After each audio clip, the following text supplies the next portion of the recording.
Hey there, and welcome to Retirement Reimagined. I'm Tiffany Nyiri, Senior Living Specialist, and this is the podcast where we flip the script on senior living. Whether you're a retiree ready to take on a new adventure or just curious about how to make the most of your golden years, you're in the right place. Join me and our amazing expert guests as we dive into everything from hitting the road in an RV, getting your financial ducks in a row, exploring the perks of a reverse mortgage, or just figuring out how to link that smartphone to your car. We're here to inspire, inform, and give you practical tips to live your best retired life. So buckle up, tune in, and let's reimagine what retirement can truly be.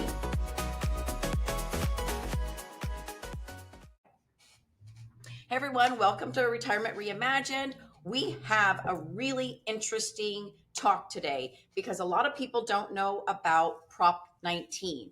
And I've got two title experts with me, and they're going to introduce themselves as well as educate us to the benefits that we have based upon state law.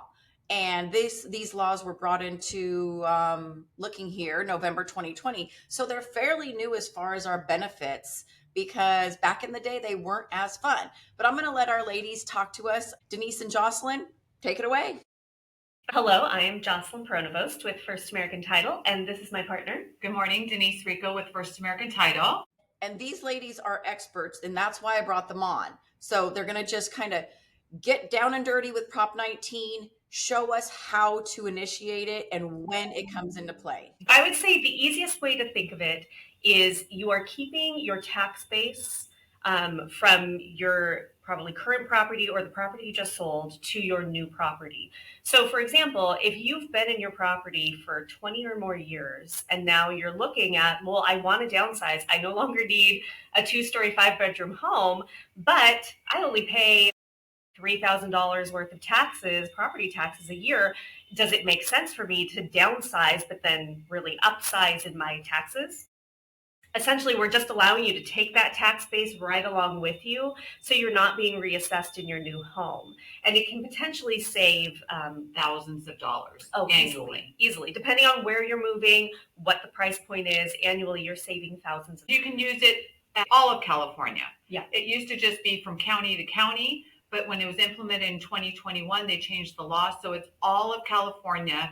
You have to be primary residence to buy and sell, and it could go up in price or laterally also. You have to be 55 and over, severely disabled, or a victim of a wildfire or natural disaster. So you just explained my scenario that I just had a year and a half ago. My husband, luckily, was 56 at the time. We had lived in our house 23 years. And we sold because it was 2-story. And we bought a single story, but it was more money. But again, my taxes were like $3,200 a year. I mean, literally, you just said my whole scenario. So what I told my husband is, when we move, our taxes aren't going to be $11,000, because they were going to be about $11,000 annually. And he was not digging that. Like, that was not something that he was going to be prepared for. So when we did the numbers on your little handy dandy calculator you have, I'll tell you what, they're pretty close, because I got all my numbers back. I've gone through it 6 months, you do deal with the government, you do deal with the county. So it's a little bit of back and forth, but that's fine. You're saving thousands of dollars. So now my tax base, instead of $1 million, it's down to like 519. So 1.1 times 519 is much better than 1.1 times $1 million. Yeah, absolutely. And keep in mind, you can use it up to 3 times. Either the husband or the wife, whoever is on title, one or the other can use it up to 3 times in their life. And you file the paperwork within the county that you're purchasing the property. Mm-hmm. So we can get you a form on that, help you, navigate through all that, get you the grant deed, because they need to know the sales price and everything and the date of recording to do that paperwork. And one more caveat as well with that, you don't have to identify the home you're moving into immediately. So for example, if you are going to be purchasing a home, but you don't know where yet, you haven't landed on the place, and you're renting for 2 years, you have a 2-year grace period before you Oh, identify your home to use Prop 19. So there is like a Yes. nice little Yes. zone there. that Keep I in did mind, not if it's know. two Okay, years that's and one great. day, Yeah, exactly. If you it's 2 years and one day, you're you out do of not luck. qualify. So you do need to do it within a 2-year bracket. And that also, if you do have people listening right now who have purchased a new home, did not know about Prop 19, and they're still within that 2-year window, they can go down and file right now, let them know when they moved, and you'll Yes. be put into Prop 19. It sounds like I need to shoot out an email to my past clients. Attention, real estate agents, please send out an email to your past clients, lenders, realtors, everybody. Yes. So get the word out, because again, a lot of people don't know about this, and it works. So Denise, you mentioned a form. Is it a detailed form? Is it fairly It is a simple? detailed form that you get from the county assessor's office. So each assessor's office will have their form, and it's on their website that you can just put Proposition 19 in there and download it. I think it's a PDF on there. I'm not sure. But keep in mind also, yes, you transfer your tax base, but if you're moving into a community that has special assessments, your special assessments are going to be on top of that also. So yes, you have a great savings, but if you go from just residential that doesn't have special assessments, boom, you're great. Okay. So if someone buys a brand new house and their taxes are 1.7, Yes. they're not getting a tax break on probably 0.6 of that. Right. And we do have a calculator that will show you what the tax rate is, and then a breakdown of like where the special assessments are, if there are any. So then you just kind of have to do the math in your head of, okay, I'm saving on this chunk. This little additional chunk of special assessments is unfortunately going to be put on top of, but you still are potentially saving up Well, to and like that's a almost choice that 10,000 a everybody year. makes when they go into a newer neighborhood and higher taxes. Now, your calculator, I did use that. And again, it's very close. It was Yeah. very, very close. So that's really cool. You could put in the address you're moving. I think the address not what you left, maybe. I You can't do remember. put where you left and then where you're going in terms of sales price. You do the sales prices because it'll tell you what you're assessed at currently with your current property. Yes, because it's going to pull the title records, which have your taxes on them. Okay. Now, I'm not going off the previous person. So the previous person that owned my home bought it in 2002 for Mhm. much less than I did. I obviously cannot use their tax base, is why I need a professional to help me figure out what my new taxes are going to be and do my numbers. Correct. Yes. Okay. Okay. Because a lot of people look on Zillow and it shows the past No, taxes. Well, Right. those aren't your taxes. Don't. No. they calculate that by the sales price. It's Yeah. calculated by your sales price. Right. So don't go by the previous owner. Yes. And some Deceiving. states don't do that. Like Arizona doesn't go on price. So we're always different here in California. Yeah. Yeah. Okay. So now we hit 55 and over. Mind you, I'm not 55, but one person on title just needs to be 55. Exactly. Okay. Cool. And it has to be primary residence. This has to be primary to primary. Okay. Now, do we want to dive into inheriting property? Does Prop 19 kick in with the inheritance?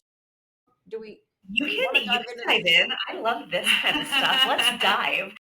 So you can do a parent to child transfer. So for example, if you have a parent who is deceased and had a home in a trust, because we're not going to get into probate unless you want to, I'm ready. Whole different episode. Hold that for next time. So if you have a home that you're inheriting that was in a trust and your intention is to make it your primary residence, then yes, you can do a parent to child transfer tax form, which is very similar. And you're essentially going to keep your parents' tax base. So it's like Prop 19, probably the easiest way to think about it. But it just has a different name. And I think the form is called a PTR if you're looking for it on the county website. You call your local First American rep, or these ladies work the Corona, Norco, what other Parupa else? Valley Yeah. sale. Yeah. A little bit of everything in the Inland Empire. Yes. Yeah. Let's see. And are there limitations on value? I know I didn't read that there is any, but people No, might be there like, is oh, no I'm going to buy a limitation. $5 million house. Right. Yeah, you could. Yeah. There is no limitation Okay. for pricing. So we went over scenario that I'm going to guess a lot of people might do. I mean, I feel like we downsized because we got a single story, but it took my tax base up to a certain dollar amount. And then the difference was on the new value. I don't know, but the calculator is fantastic. If you are in the process of thinking about moving, you've been there a long time, this may be a benefit to you. Please talk to your real estate agent, talk to your lender, talk to your escrow company, talk to your title. It's interesting when you're in a purchase transaction, it's almost doesn't exist that you as the buyer or the seller talk to your title reps. And they're full of wonderful information. So usually, it's escrow, lender, real estate agent, but title reps have all these goodies in the background that we need to start talking about and introducing to our 55 plus community for this particular prop. So, way to go, California. We did something good. Yeah, we did something right. Yeah. And again, this is for victims of wildfires, natural disasters, disabilities. So this is not just for our 55 plus. So this is something that definitely real estate agents need to know because they're out there really talking to the public more than anyone. We'll figure out episode 2 and see what else we need to educate our listeners with. Thank you, ladies, for coming on. I really appreciate it. If you want to get a hold of Denise and Jocelyn, we'll have their information here. They both are at First American Title, located here in Riverside, California, and they know their stuff. So if you have questions on Prop 19, reach out. I'll be putting their socials on here and their information. Thanks you for having us. Thank you so much. Have a great day. Thanks for tuning in to Retirement Reimagined. I hope today's episode gave you some great tips to elevate your retirement. If you enjoyed the show, be sure to subscribe so you never miss an episode. And if you found our discussion helpful, please leave a review. It helps others find the podcast too. Curious about how to unlock new financial opportunities in retirement? I'd love to chat and explore how we can make your golden years even brighter. Until next time, I'm Tiffany Nyiri. Keep reimagining.